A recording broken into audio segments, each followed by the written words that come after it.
So let's talk trade and tariffs. If you were believing everything you read in the media, mainstream media, which is a risk, which perhaps we shouldn't do, you might be confused as to what is going on in this country's reaction to the ever-changing, it would seem, and somewhat mercurial policies coming out of the White House on tariffs and trade.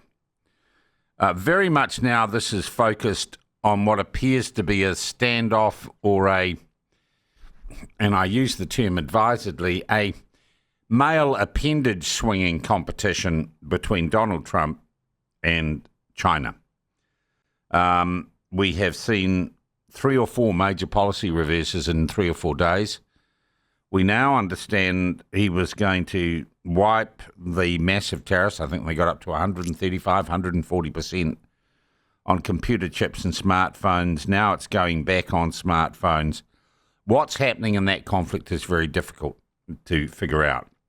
What we do know is there's a 10% tariff on New Zealand goods. And we're in a group of nations that have the smallest tariffs. We also know some nations have already gone to America to try and negotiate their way out of these global tariff bans.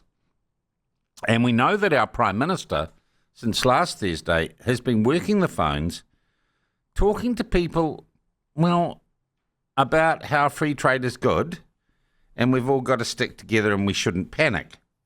Meantime, we've had our Foreign Minister, Winston Peters, currently in Hawaii, saying, no, we mustn't panic, and ringing people probably is panicking, and apparently criticising Chris Luxon.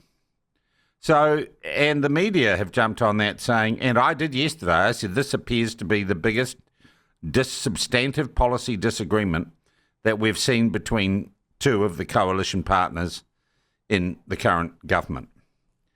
But we are living in quite dangerous times, and many people I speak to, many serious people in the area of diplomacy and trade and economists say the world is in a very dangerous and uncertain place.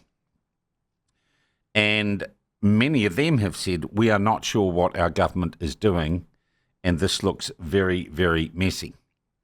So what we have to ask, the question we have to ask, is whether or not we are speaking with one voice, whether or not, and it would seem to be, let's try and typify what these 2 leaders are doing. Winston Peters seems to be saying, let's smile at Donald Trump, let's not upset him, let's not put ourselves on the wrong side of our biggest trading partner. And Luxon seems to be saying, let's get together with like-minded countries and see maybe if we can do a deal that means we're not so reliant on the US. And that runs the risk, I would think, of getting through to the White House and the Donald being just a little bit upset at what we've been doing. And he is not a man, it would appear, who is above occasionally just being a little capricious and slapping someone down who annoys him. And I guess that is the fear that many people I have spoken to and many contacts I've spoken to have about what is going on. So as I said, we've got Chris Luxon trying to say or presenting himself as some sort of leader on the world stage and leader of a small group of plucky nations that believe in free trade. And Winston Peters saying, literally saying, my advice to politicians is to tone down, wait till you see and know what is going on. And I can't see that as anything more than a rebuke to the Prime Minister. Which is why I would hope that momentarily we're going to have...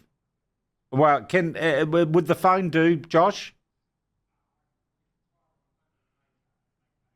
Okay, tell them we'll try it on the phone because we appear to have no other options. It's my bad.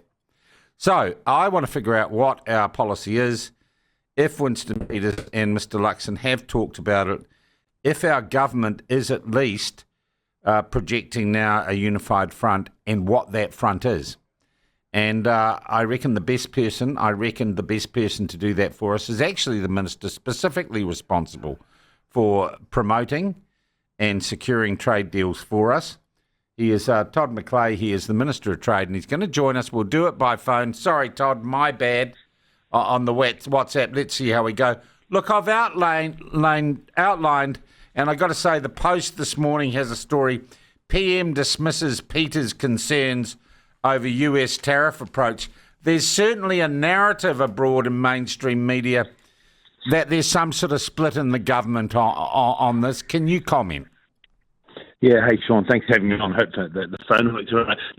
No, certainly not. As a PM said yesterday, a very long, detailed conversation about our view of this at Cabinet. It was a while ago. We don't go to conversations in Cabinet, but actually it was a very open, frank conversation led by the Deputy Prime Minister Winston and I. There is no space between us here and the government. We've said we're going to be very cautious. We're going to reflect. We're going to get as much information as we can.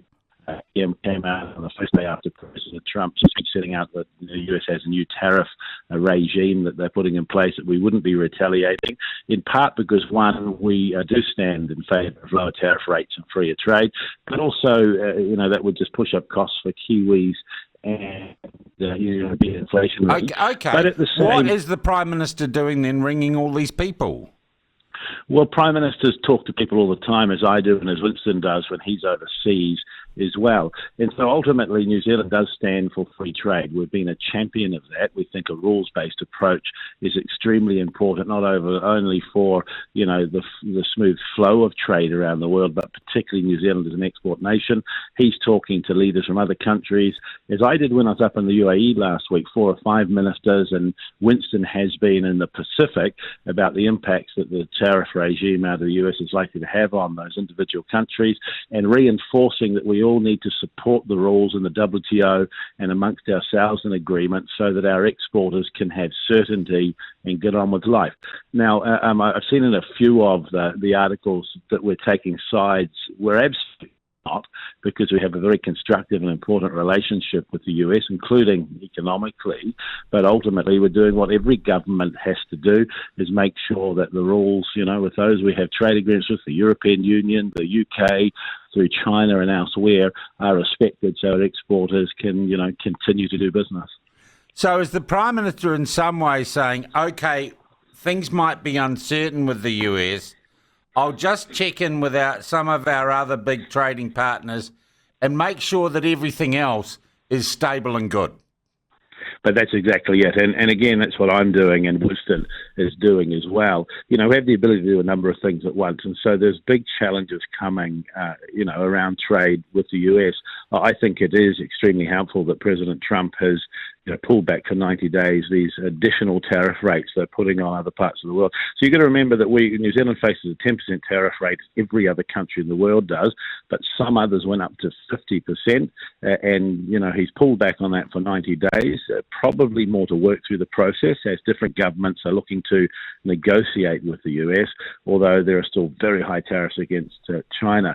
I think it's an important sign. We've seen both China and the US start gently to indicate that they might start talking to each other and negotiating. But if you think about the New Zealand exporter at the moment, they face choices as to where they put their effort and product around the world. Yeah, that's what I was going to ask, Todd. So 90 days means if you've got goods on the high sea heading to the US, you've at least got some certainty with that time frame of what's going to happen when they hit the border. I guess for someone who's exporting to the US, particularly by sea, say, the question is, do I put the next consignment on the ship knowing that I'm going to hit a tariff at the other end, or the tariff might be higher? How do I decide what to do?